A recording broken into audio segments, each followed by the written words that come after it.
अस्सलाम वालेकुम नाज़रीन, आप देख रहे हैं जामी क्लासेस। मैं हूं आपका होस्ट मोहम्मद रहमतुल्लाह और आज मैं आपके लिए बहुत ही एक इन्फॉर्मेटिव वीडियो लेके आया हूं।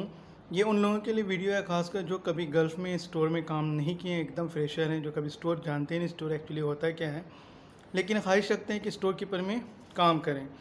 तो मैं एक चीज़ क्लियर कर दूँ कि सिचुएशन जो होती है स्टोर की, हर बार ऐसा नहीं होता है कि under the shadow he material होता है। तो कभी कभी मटेरियल को बाहर भी रखना पड़ता है और बहुत सारी ऐसी मटेरियल्स होती है जो फील्ड में ही रखना पड़ता है, आप उसको अंडर द शैडो नहीं रख सकते हैं, specially in the construction site.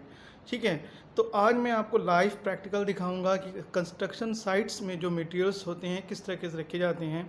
कभी कभी अनअरेंज मटेरियल भी रखा जाता है, मतलब जिसको कोई अरेंज करना जो है इम्पॉसिबल हो जाता है ड्यू टू कंजेस्टेड एरिया। ठीक है, और लेकिन आपको इस तरीके से मटेरियल को रखना है कि आपको एक्सेस मिले मटेरियल निकालने में या फिर रखने में। ठीक है, अगर गाड़ी नहीं जा सकती तो बाई मैनुअली आप मटेरियल को निकाल सकते हैं, आपको इस अंदाज से मटेरियल को रखना होता है और उसको टाइम टू टाइम अरेंज भी करना होता है। तो आज मैं एक स्टोर में विज़िट किया हूँ जो है कंस्ट्रक्शन से रिलेटेड स्टोर है, आपको इन्फॉर्मेशन देने के लिए। तो आप वीडियो को बिना स्किप करके देखिएगा ताकि आपको इन्फॉर्मेशन पूरा मिल जाएगा। तो गाइस चलिए चलते हैं, देखते हैं स्टोर जो है कंस्ट्रक्शन साइट में। हर कंस्ट्रक्शन साइट में ऐसा नहीं होता है, मैं एक विज़िट किया हूँ, वहाँ का आपको वीडियो दिखा रहा हूँ। ठीक है, उम्मीद करता हूँ आपको वीडियो पसंद आएगा, तो वीडियो को पूरा देखिएगा। यो होस्ट मोहम्मद। अब यहाँ से जर्नी होता है शुरू। आप देखेंगे ये एक तरह का मिक्स सीमेंट है, जैसे हम लोग मिक्सचर कहते हैं, सीमेंट और बालू का रेती का मिक्सचर है, उसको रखा गया है। और ये कुछ केबल्स वगैरह जो ऑलरेडी स्टॉक से रिलीज़ हो चुकी हैं, जो मतलब जो काम कर रहा है वो रखा हुआ है। ये यूज्ड वन जो है ये ब्लॉक्स अरेंज किया हुआ है और यहाँ पर ये बहुत सारा फायर रेटेड डक्ट भी रखा हुआ है जो कि स्टॉक से ऑलरेडी रिलीज़ हो गया है, वहाँ पर ये असेंबल किया जा रहा है। ये बहुत बड़ा ग्राउंड है और यहाँ पर ये सारे मटेरियल्स को मतलब ऑलरेडी काम जो चल रहा है, ठीक है, तो ऑलरेडी स्टॉक से बाहर है। ये जो मटेरियल ये स्टॉक में है तो इसको रखने का प्लेस नहीं था, इसको बाहर में पैलेट में रखे क्या बाद में अरेंज किया जा रहा है क्योंकि ऑलरेडी अभी अराइवल हुआ है। ठीक है, ये सारा फायर रेटेड डक्ट है, जीआई डक्ट है। आपको यहाँ पर सीखने को ये मिल जाए कौन सा मटेरियल है, क्या नाम भी है, मैं बता दे रहा हूँ। ये डिफ्यूज़र है, ठीक है, जिसे एयर को डिवाइड किया जाता है, डक्ट के अंदर इस्तेमाल होता है इस चीज़ का। उसके बाद आप देखेंगे ये मोबाइल स्काफ फोल्डिंग इसे कहते हैं, ये एलुमिनियम का जो है ये मोबाइल स्काफ फोल्डिंग है। इसका यूज़ जो है छोटे मोटे काम के लिए किया जाता है, ज़्यादा हाइट में काम के लिए नहीं किया जाता है। ये आपका ग्लू है जिसका टाइल को यूज़ करते हैं, जिसको हम टाइल ग्लू भी कहते हैं। इस तरह से पैलेट में रहता है, आप देख सकते हैं पैलेट के ऊपर में किस तरह से प्लास्टिक से कवर किया हुआ है। इसकी जो वेट होती है पर बैग 50 kg की होती है और पर पैलेट में 46 से 50 बैग्स जो हैं वो इसमें आ जाते हैं। ठीक है, इसके बाद ये मटेरियल है, ये जिप्सम है। नॉर्मली आप देखते हैं फॉल सीलिंग वगैरह में जो इस्तेमाल होता है ये वही जिप्सम है। ठीक है, इसको ऑलरेडी काम चल रहा है तो ओपन है, मैंने इसे भी कवर से रखा है। ये सब आपके लिए एक तरह का आइडिया है कि आपको मटेरियल को किस तरह से रखना है, सिर्फ मटेरियल रखने से नहीं होता है।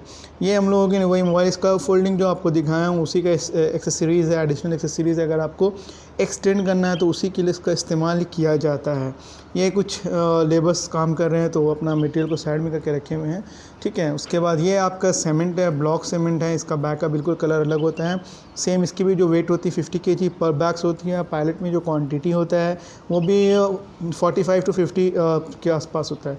सेम ये मोबाइल स्काफोल्डिंग एक्सेसरीज़ है। ये कुछ वाटर पाइप्स हैं जो ऑलरेडी इरीगेशंस का काम जा रहा है तो वो लोग भी रखे हुए हैं यूज़ करने के लिए, और जो बिहाइंड देख रहे हो वो प्लाईवुड वगैरह रखा हुआ है। तो गाइस दिखाने का मकसद ये है कि ज़रूरी नहीं कि हर बार स्टोर में हर सामान जो है अंडर द शैडो रखा जाएगा। कभी कभी ऐसा भी सिचुएशन होता है स्टोर में कि सारे सामान को बाहर रखा जाता है, लेकिन वेदर को देखते हुए सेफ्टी का भी उसका इंतज़ाम किया जाता है। आइए देखते हैं, और भी बहुत सारी इन्फॉर्मेशन है जो सीखने और समझने के लायक है।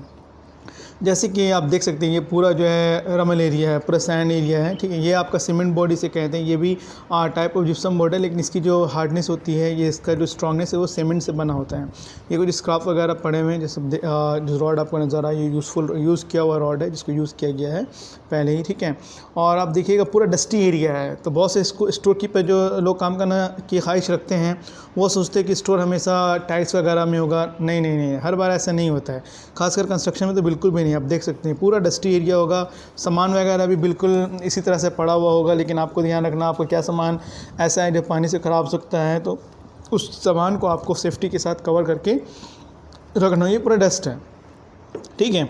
और भी आपको चीज़ देखने को मिलेगी जो आप वाकई में सोचते होंगे कि ये सब चीज़ भी स्टोर में रखा जाता है। जी बिल्कुल रखा जाता है, ठीक है। आप देखिए यहाँ पे जो कुछ वुडन पैलेट है जो बहुत यूज़फुल होता है मटेरियल को मूवमेंट करने के लिए, स्पेशली ब्लॉक्स है या फिर सीमेंट बैग से ज़्यादा क्वांटिटी मूव करना है तो पैलेट के थ्रू करते हैं। ये देखिए ये सारा ब्लॉक्स है जो बिल्कुल न्यू अराइवल है, किस तरह से पैकिंग रहता है, काउंटेबल होता है, किस तरह से पैलेट में रहता है। इसे हमको जब मूव करना होता है वापस से पैलेट में रख के ही हम लोग मूव कर सकते हैं। इसका रखने का प्रोसेस भी आप देखिए इस तरीके से रखना होता है कि फोक क्लिप के थ्रू या बम लोडर के थ्रू फोक लगा करके इसको मूवमेंट किया जा सके।